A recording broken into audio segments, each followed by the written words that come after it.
While cops are here to help and protect citizens, what happens when they're actually secret killers in disguise? Was it Kelly? Yeah, right now you're charged with murder, and it is Kelly.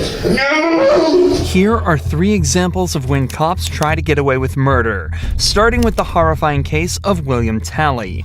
On the 11th of May 2019, police received a worrying phone call explaining that former police sergeant William Talley had been in an argument with his girlfriend, Kelly Levinson. At some point during the fight, he fired gunshots at her. William quickly left the scene, stealing Kelly's truck, but was worried he may have done more damage than he realized. So I don't know anything since then.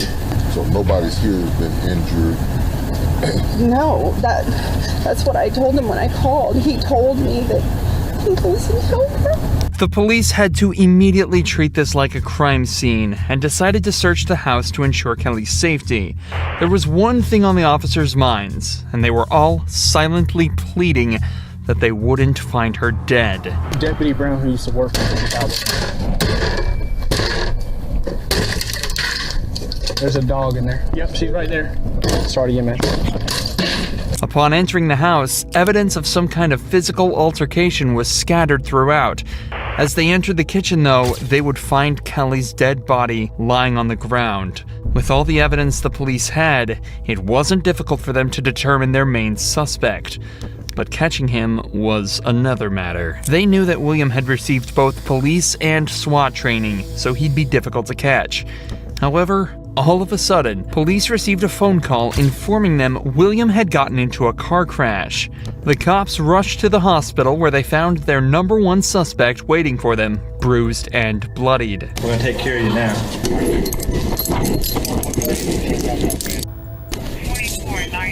Once William was discharged from the hospital, he was immediately brought to an interrogation room where the investigation would truly begin. Can I ask what my charges are? Yeah, right now you're charged with murder. You're charged with violation of oath of office, and you're charged Who? with possession of a firearm during the commission of a crime. Who? That's what we're hoping you can tell us. Maybe once we start talking about it a little bit, It wasn't Becky, was it? Was it Kelly? well, Was it a cop? William mentions 2 names here, Becky and Kelly. Of course, we know Kelly to be his girlfriend, but William was actually married to another woman named Rebecca Talley who he'd been cheating on. William obviously appears dazed and confused, but whether this is just an act or not is another question. He'd spent multiple days in the hospital and was discharged after being medically cleared, so it's unlikely he'd still be this out of it. Regardless, it at least seems to be keeping him calm. At least for now. and you can sign this. Someone's talking with me about things. Well, we're gonna get to that. That's what we're hoping to get to. No, I'm not talking until somebody talks to me. I can tell you who, if we can get started there. And it is Kelly. No! Don't do that. No! No! Tally, come on. Tally. Bill. Bill. No!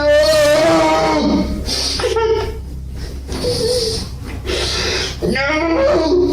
There's a small chance William really is this distraught over Kelly's death, but he was completely unaware of what he was doing at the time.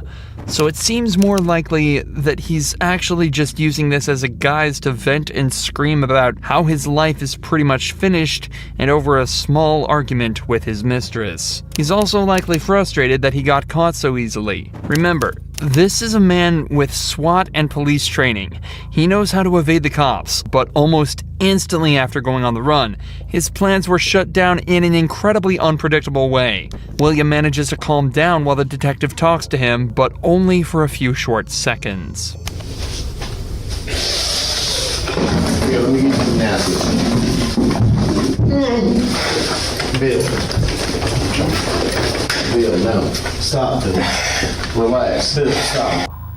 It's all unnecessary, Bill. If you don't want to talk to us, that's fine, but let's not do this, okay? Okay? Just let's not do this. Who else to guard? Right now, you're hurting yourself. I don't care about me. Well, Who knows that I heard? there's no one I else. keep hearing people whisper, or whispers. Okay, well, what whispering do you hear? No, tell me the truth. Okay, there's no one else hurt. Okay, What you're watching is a man who knows without a doubt that he's guilty, doing everything he can to try and find a way out. He's panicking, and the cops were probably extremely relieved when William finally asked for a lawyer and put an end to this dramatic interrogation. However, this obviously didn't help him at all, as the detectives already had all the evidence they needed to convict him, and William Talley was sentenced to life behind bars. Despite William being a local cop and even knowing some of the officers involved, this case was handled perfectly. A stark contrast to that of Matthew Boynton, whose case was so weird and corrupt that the cops ended up investigating a shooting that never even happened. You know you can't give a sworn statement and lie on it. Why would you do that, Matthew? On the 15th of April 2016, police found Jessica Boynton hidden in the closet of her home with a gunshot wound to the head and a police-issued firearm in her hand. The county sheriff reportedly ruled her dead at the scene, but there was a problem. Jessica was neither dead nor shot. After she was rushed to the hospital, the ER found no entrance wounds or bullets. Instead, they found evidence of a blunt force attack to the back of her head. This case is already incredibly confusing, but what's worse is that the police's #1 suspect, Matthew Boynton, told cops that he received a text from Jessica saying she was about to commit suicide. After rushing home, he heard 2 gunshots coming from the house and called the police. Matthew was taken to the police station and interrogated, but was caught lying about a vital piece of evidence. This is where we join the detectives as they try to unwrap this baffling web of lies. Do you recognize that bag? Yes, that bag that Jessica let me use to put all my gym stuff in when we used to be together. Okay, so when's the last time you saw that bag? It's been a long time. Like I said, when I used to work out at, there's 2 gyms in Thomaston. I don't remember the name of it. I used that one, and I had a gray Nike bag I used to work out in.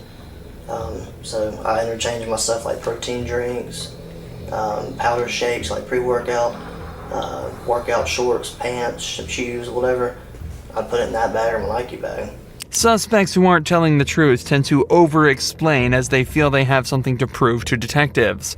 If they can give lots of information over, they think it'll convince the detective that they're not lying, as they couldn't possibly make all of that up. However, in actuality, suspects telling the truth will give a more instinctual, simplified answer to the question because they don't have to think about it as much. Bear that in mind as the interview continues. So when's the last time that you saw that bag? I mean, it's been a while. Like, I don't know an exact date. I don't know. I think my stepdad, he had it in the white trailer, and that's been a while. And he brought it, but I haven't been through it or anything. Put it in my storage thing in my house, which is like when you pull in the driveway. Mm-hmm. It's a little storage thing on the right. You open the door and it's got all my stuff in there. I had to clean some of it out recently. That was tossed in there, but I mean, it's in there with a bunch of my stuff, like a brown tub I used to keep in my old patrol car with gym stuff in it and work stuff. Remember, that answer was given in response to the question, when was the last time you saw this bag? Something that could have been answered in a single sentence. The detectives already knew that Matthew was lying about this bag, as that's the whole reason he was brought to this second interrogation. But now they're 100% sure he's hiding something, and they're about to call him out on it. All right, Matthew. I've known you a long time. When y'all were in the process of moving, and you moved into the house that you're at now, your residence, did you not see this bag? Yes, sir. It's in my storage room in the garage. Now, why would I be holding a picture of this bag? I guess because Jessica brought it into you. Why would Jessica have it if you had it at your house? I don't know. I guess somebody got it from my garage or my shed. Who would have gotten it? There's a couple of people. Okay. I don't know All right. exactly who. The bag was completely filled with female clothes. And this is one photo of it. That's not yours. No. This whole thing might not seem like a big deal, but it's actually the root of a much bigger problem. This bag, along with everything in it, belonged to Jessica. So when it was discovered in Matthew's possession after he told police that he'd handed all of her belongings over, it confirmed that he had been lying under oath. Again, a small issue at first, but now that the detectives know he's comfortable lying about this, they know that almost every piece of information he's given them could be completely untrue. The bag was turned into us. We have possession of the bag. We have evidence that says it came out of your storage room. Is that true? Yes, sir. Is there anything you'd like to say? No, sir. Do you believe that statement to be accurate and true? Not now. Did you believe it then? No, sir. Matthew has now essentially confessed to stealing the bag of Jessica's belongings and lying under oath. There is the question of why he did this, but we haven't even gotten started on the assault part of the case. Why Jessica was found unconscious in their closet after allegedly texting Matthew she was going to shoot herself. As it turns out, though, the police would also never move on to that part of the case, and it remained completely unanswered. Matthew was charged with stealing and lying under oath, and after being placed on administrative leave, he resigned from the force, but went completely uncharged for whatever happened on the night of April 15th. Many people have been left wondering why that may be, but the most obvious answer lies in police corruption, and the facts that the county sheriff just so happened to be Matthew's granddad, the same sheriff who lied by pronouncing Jessica dead at the scene. What's worse is that Jessica's head trauma left her without any memory of that night, so it's likely this case will remain unsolved forever. But people thought the same about the murder of Sherry Rasmussen, which lay unsolved for 23 years, before new information revealed that the culprit was actually one of the police force's best detectives. Now you're accusing me of this? Is that what you're saying? After decades of investigations, DNA evidence revealed that Stephanie was very likely the culprit of a murder committed in 1986. Because of the high-stakes nature of the case, the detectives made sure to meticulously plan this interrogation. Stephanie was a really successful detective herself, and she had recently received recommendations for her good work on a theft case. So the detectives used this and brought her in under the guise that they needed help with a case.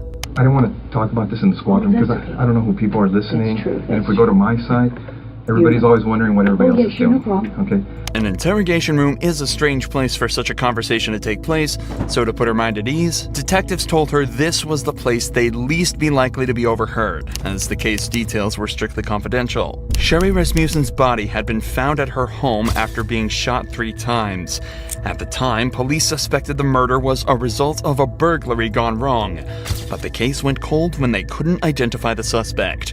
However, 23 years later, when revisiting the case, detectives found evidence that led them towards Stephanie, a girl who had been trapped in a love triangle with Sherry and her husband, John Rutten. So the detectives decided to bring up John's name to see how she'd react. Were you guys friends, close friends? Yeah, we're very close friends. I mean, what's this all about?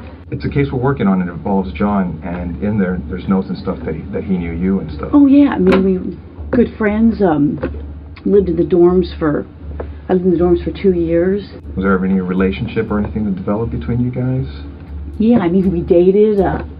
You know, I mean, what's this all about? Well, it's relating to his wife. Both the detectives and Stephanie have tried to seem as friendly and relaxed as possible around each other, but Stephanie is obviously starting to get very anxious at this point. Even though the detectives gave a somewhat believable excuse, she is now in an interrogation room faced by 2 detectives being questioned about a girl she supposedly murdered 20 years earlier. Her breathing has become faster, and her language is defensive, and her movements have become more erratic. And you're right. I mean, if you guys are claiming that I'm a suspect, then, you know, I got a problem with that. Okay. Okay? So, you know, if you're doing this as an interrogation, you're saying, hey, I'm a suspect. Well, now I got a problem with, you know, now you're accusing me of this? Is that what you're saying? Obviously, you know about all the DNA stuff and things of the nature that, you know, gets done on cases nowadays. You know, if we asked you for a DNA swab, would you be willing to give us one? Maybe. Because now, because now I'm thinking I probably need to talk to a lawyer. Stephanie chooses to provide DNA evidence, hoping her willingness to help out would ultimately prove her innocence. But unfortunately for her, just 5 minutes later, the detectives decide they've heard enough and put